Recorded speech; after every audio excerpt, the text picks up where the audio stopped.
Good afternoon, everybody, and thank you very much for coming to our demonstration of the tea ceremony today. In the Japanese language, the term Chado is often used to describe what we call in English tea ceremony. And Chado literally means the way of tea, and the Chinese character used for dough means road or way, and it's the same dough that you find in other traditions such as judo, the way of flexibility, and aikido, and other martial arts. And the use of this sense of the way, the road, is very common amongst a number of traditions that are closely linked with the Zen tradition in Japan. And in fact, the tea, or powdered green tea, or matcha, was first introduced to Japan at the same time that Zen Buddhism was introduced to Japan. And they have evolved in tandem, which we'll explain a little bit. But the Chado Urasenke Tankokai Association of Washington, D.C. is very pleased to share with you a tea ceremony this afternoon. I'd like to provide you with a brief introduction to Chado, as well as an explanation of what specifically you're going to be seeing this afternoon. And I'd like to start by asking, how many of you have either seen or participated in a tea gathering before? Okay, great. Chado and tea ceremony can best be explained as both an aesthetic practice and a cultural discipline that evolved in Japan right from when tea was first brought into the country in the 12th century, but really crystallized into its current form during the 15th and 16th centuries, and has been constantly refined since then. In essence, the practice of Chado is a discipline of preparing, serving, and receiving a bowl of tea in a way that is meant to integrate body, mind, and spirit with the values of what is called in Japanese wabi. The word wabi indicates the values of modesty, restraint, serenity, asymmetry, and naturalism. And it really emerged, the aesthetics and ethics of wabi really emerged as tea evolved, and also as the Zen traditions evolved in Japan. The essential principle of wabi is found in the austere and the rustic, as opposed to excess and ostentation. And in a traditional Japanese tea house, or a room used for tea ceremonies, such as we have here on the stage, you'll notice many wabi elements of decoration and feeling. And to give you an example, the wood in a tea room or in a tea house is left in its natural color, in its natural state, even if it's a little bit rustic. The posts and the beams are unadorned.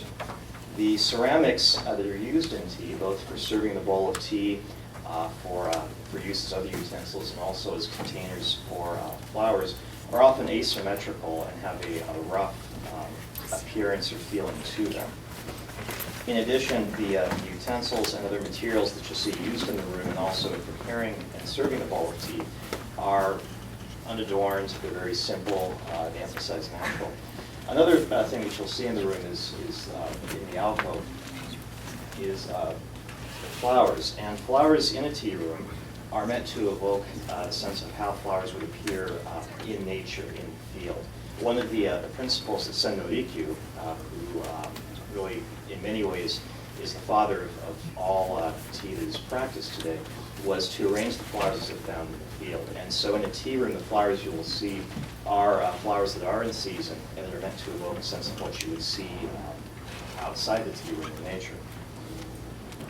Chado draws upon the aesthetics of wabi and is intended to create a harmonious environment of architecture and garden, of calligraphy, as you see on the scroll, of the flowers, ceramics, also cuisine, woodwork, and even the metalwork of the kettle and some other utensils.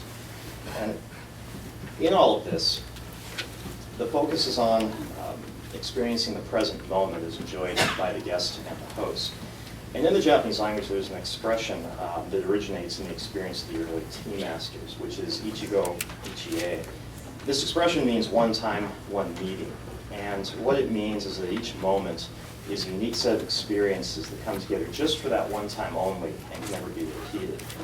And for those who practice tea, this saying emphasizes the constant efforts that practitioners of tea make to refine discipline and to appreciate the experience between the host and the guest and others participating in tea that will lead to deeper senses of understanding. I'd like to now explain what a tea gathering is and introduce the demonstration that you're just about to see. A tea gathering is designed to bring the hosts and guests together in a moment free from worldly concerns and distractions. It traditionally takes place in a special tea house and garden, like Ipakate, the Japanese embassy. The tea house and garden are meant to evoke the sense of an isolated mountain hermitage. Even in a tea room and in Japan today, as well as many places here in the United States, tea rooms are often built into other buildings, but still preserve that sense of quietness and isolation and harmony. Traditional tea gatherings are often day-long affairs that include not just one serving of tea, but two, both a thick tea called koicha and usucha, thin tea, which is what we'll be doing here. The thick tea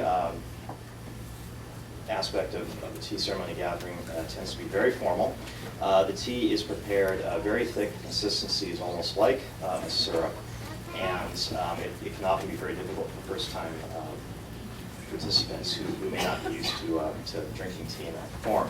Also, a meal is served as part of this gathering, and this is the famous kaiseki cuisine that many of you, I'm sure, had the chance to enjoy, or at least seen, where the way in which the food is prepared and served is in itself an art form.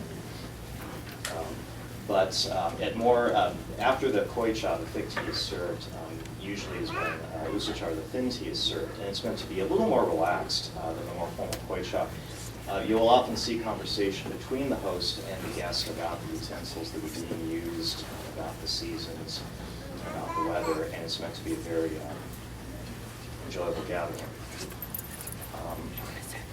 One thing I would just like to explain before we start is what you see on the scroll here. And the scroll reads in Japanese, kan, which is the big character there on the right, Nambo Kutozai Katsuro ni Tsuzu, which can be translated as, when you overcome barriers, which can mean the challenges in one's life, one is free to go anywhere. And this saying come from the writings of a monk of the Daitokuji Temple in Kyoto, which is one of the most important temples connected with the practice of tea historically. As the demonstration proceeds, I will explain what you're seeing, what the host and guests are doing, and then afterwards I'd be happy to answer any questions that you have about tea or about our association.